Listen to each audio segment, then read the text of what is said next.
Hey there, this is Creation Images, where I share my in-the-field landscape photography, the skills I've learned over 20 years of hiking and backpacking in the wilderness, as well as the insights and the inspirations that I've received along the way.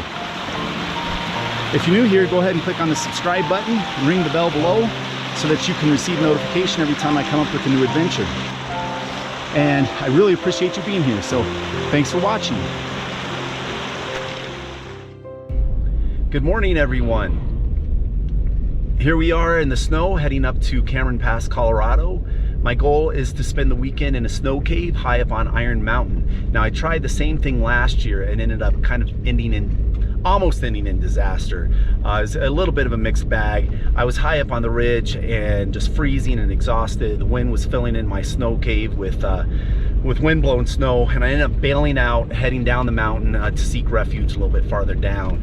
I'll go ahead and link that in up here so you can watch that adventure if you'd like to, kind of a prequel to this adventure. But meanwhile, we'll just keep heading up the mountain here. I want to get a nice and early start so I have plenty of daylight to get done everything I need to get done. I'm glad you're coming with me, and I hope that this ends up being a good adventure and I stay safe and we can make it through this whole thing successfully. So thanks for coming. This wealth of experience from one snow caving trip obviously has made me an expert at snow caving. Okay, not really, but I did learn some things from last year. There were three main problems with what I tried. The first was the location of my cave. The second was the weight of all of my gear. And the third was the ridiculous length of time that it took me to dig the cave. All this led to a dangerous level of exhaustion in a dangerous location. This video is going to be all about how I try to overcome these three challenges. Let's get to it. So first, I'm going to try to find a more protected place to put my snow cave. Last year I dug high up on the ridge and ended up being scared away when the wind started blowing snow and filling up my cave entrance. I actually had a cause to be concerned. This is a true wilderness area, especially in the wintertime, and help is impossibly far away. In 1983, 27-year-old Rudy Motor came up here on a solo ski mountaineering trip, and when he didn't return, they sent searchers up here. They found his snow cave with all of his gear in it, but no Rudy. And so it took actually almost 40 years before they finally found his skeleton. In 2020, they found it about 5 miles that direction, ironically in Skeleton Gulch. And so Rudy was actually a very experienced German mountaineer, and he obviously ran into some problems. And so I need to have humility and take a lot of caution up here, because mistakes in this environment can have dire consequences. So what I'm going to do is I'm going to actually just traverse across the base of the mountain and head up to the southern flank into the saddle between Iron Mountain and Thunder Mountain. Set my camp up there. At least it's going to feel more protected in that saddle, I think. I do want to camp at or near timberline, but there's some sporadic trees there and some other things that might offer some protection. So I think it'll feel a little bit better. This snowstorm that's coming in is supposed to do this all day today and into tonight, but it should clear out tomorrow morning. And then the hope is that I can spend the rest of the weekend exploring around up high and have a higher percentage chance of running into, perfect lighting conditions at sunrise or sunset and the best weather conditions to get some incredible photos. So that's the hope. That's what I'm planning on doing, and we'll just see how that goes.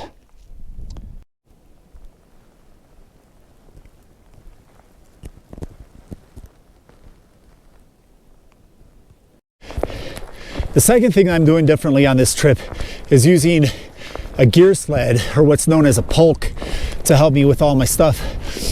I think it's going to help me in a couple of different ways. First of all, I didn't have to worry about all the weight of bringing in a little extra gear with me, because I can divide it up. I've got about half of it in my backpack and half in the sled. So now I don't feel like I've got this huge weight on my back, nor does it feel like I'm dragging a dead body along with me. So I think it's the best of both worlds. So far along this lower trail, there hasn't been any problems with the sled. It follows along the Michigan ditch here, and it's pretty level. I am a little bit concerned once I start trying to reach the saddle on the mountain proper. I'm gonna be going up this gully, and there's no trails up there, so I'm gonna have to be bushwhacking it up there. I'm pretty sure there's enough snow to cover up any obstacles that might trip up the sled. I just hope I can make it through all this powder. Oh. But once I'm there, there's something else I'm excited about, and that is using the sled to help me with the cave itself. I envision pulling the sled in behind me, and then I can fill it with snow and snow blocks, and then just haul all of it out in one go and dump it out all together. So hopefully that saves me a lot of time and energy. And those two things are necessary to keep you safe up in this environment.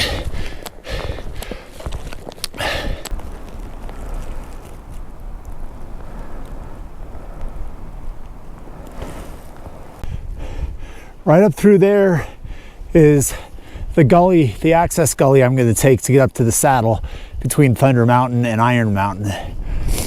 So I still have a ways to go.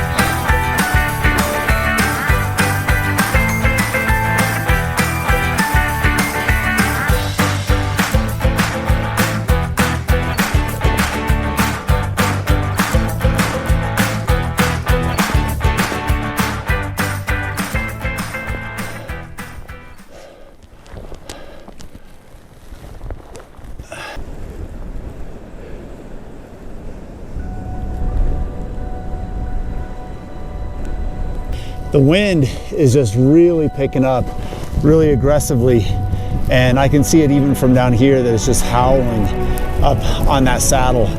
So I'm gonna go down a little ways into the trees and dig my snow cave there. The wind chill right now is just brutal, so I think it's just a really bad idea to go up that high. Tomorrow I can hike up and see what I see if I want to, but today I'm going to stay a little lower.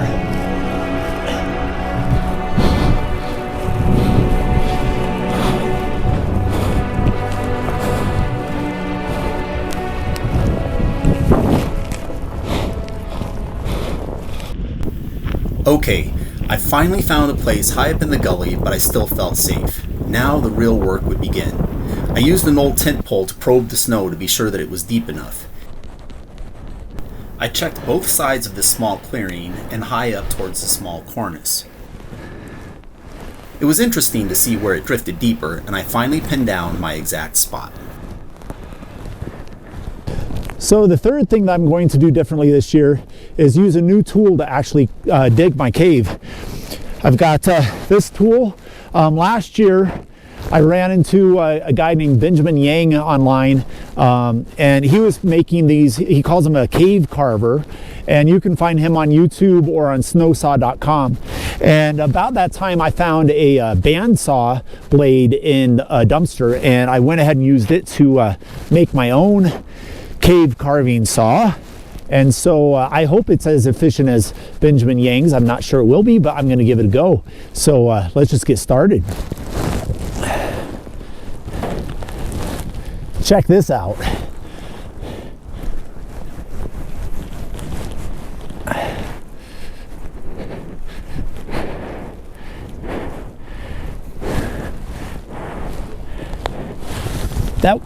That would have taken about 5 times as long with a shovel.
So I have kind of a T shape here, that way I can stand up when I walk through and I can slide the big blocks along the sides.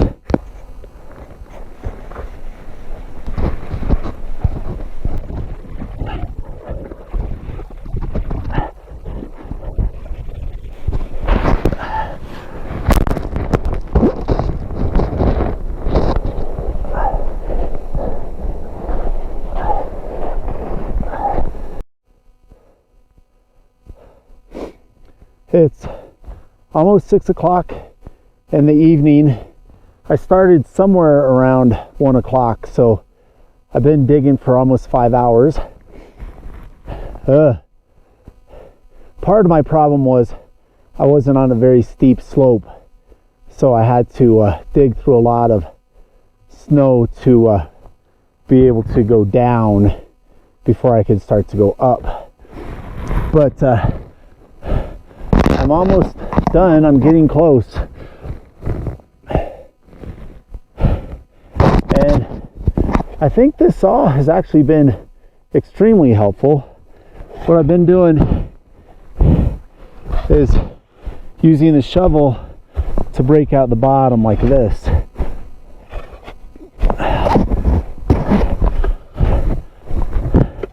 I don't know if you can see that.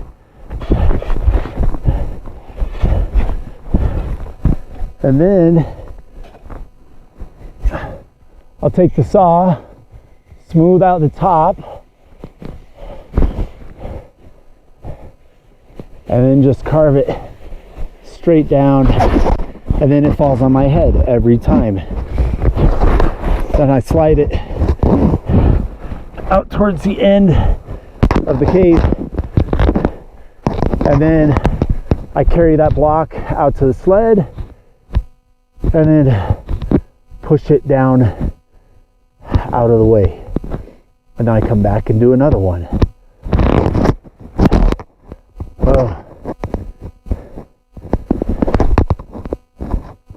GoPro, stop recording.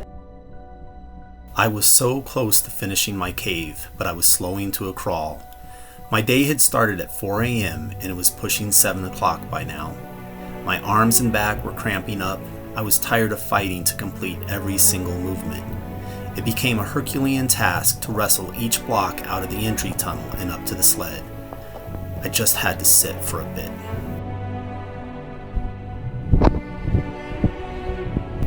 Night was approaching as I finished dumping the last sled load, but I knew I still had a lot to do. I needed to get all of my gear inside. I wasn't sure where to start. I was exhausted, cold, and very thirsty. These were the things that needed done. Spread out my gear in some way so I could access it. Get a little bit of food, hydrate a little, even if it was just ice water. Spread out my bivy sack, inflate my sleeping pad, fluff up my sleeping bag. Get out of frozen boots and mittens, get into dry socks, down booties, and dry mittens. Get out of my wet hardshell pants and jacket, get into my down pants, fleece jacket, and puffy coat. Cook some real food, and get a hot drink. Get more video footage, and take some photos. I knew these chores would take hours, and at first it was overwhelming, but with warmth and food, my energy slowly returned, and I remembered what it was all about. The lesson I learned last year came back to me. We are capable of so much more than we realize, and again, I got to experience something very few people get to experience. The warm, inviting glow of a home created out of snow. The world became magical in the light of the flickering candles, and my creativity blossomed in this special place. The storm had lasted all day, and I was fascinated by the patterns of snow on my gear. It was like I was seeing them for the first time. I had beginner's eyes, child eyes.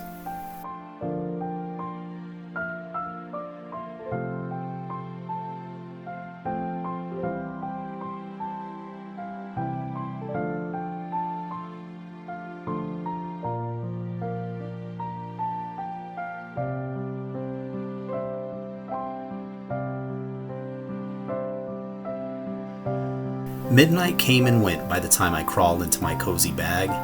I had been up for 20 hours. The deep silence inside my cave lulled me into a restful, peaceful sleep.